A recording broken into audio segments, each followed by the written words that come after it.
Good morning, good morning. Ayan, oras na naman ng pagluluto.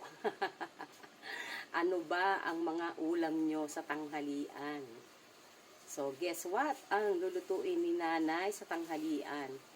Nasasawa na po talaga ang mga bata sa mga lutong ulam sa tindahan dahil mamantika at halos puro taba po ang binebenta nila. So, ano kaya ang magandang ulam sa araw na ito? So, isa lang po ang tip ko. Halimbawa po, para maging balanse po yung ating pagkain, ano po ba ang dapat nating ulamin sa araw na ito? Halimbawa po, kung tayo po ay naggulay kahapon, pwede po tayo magkarne ngayon.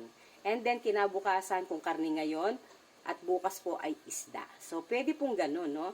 Kasi po, hindi naman po tayo mayaman. Hindi po kagaya ng mga mayayaman na meron po silang isda, meron gulay, meron pong karne sa isang hapagan. So, since tayo po ay mga simpleng mamamayan lamang ng bansang Pilipinas, tayo po ay pwedeng ganun ang gawin natin. So, kung isda ngayon, bukas, magkarne, then kinabukasan ay gulay tayo. So, ayun po, no? Ayun po ang tip ni nanay sa ating mga ulam. Kasi po, talaga po tayong mga nanay, ang ating pong ulam ay isa pong trabaho, no? Yung pang mag-isip ka ng ulam na kakainin ng mga anak natin, no? Lalo na yung mga bata ngayon, ang gusto nila puro mga frozen foods, karne, prito-prito, yan.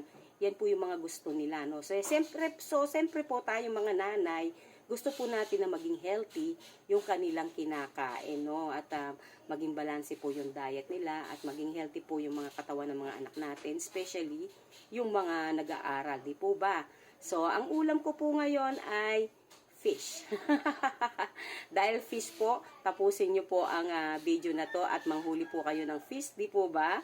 So, maraming salamat po at samahan po ninyo ako sa aking pagluluto at tuturuan ko rin po kayo kung paano maglinis ng isda. Okay, go, go, go! Let's go!